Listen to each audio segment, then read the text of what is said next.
What's going on, everyone? David Cornerbach for GT Box G-Tang.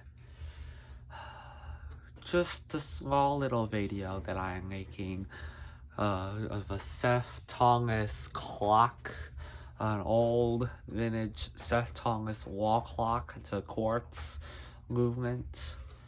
I am unsure of the year it was made or what model this is. If anyone has any idea, then please comment down below. But I'm just gonna say all I know, this was a gift I got from my school. So anyway, peace out.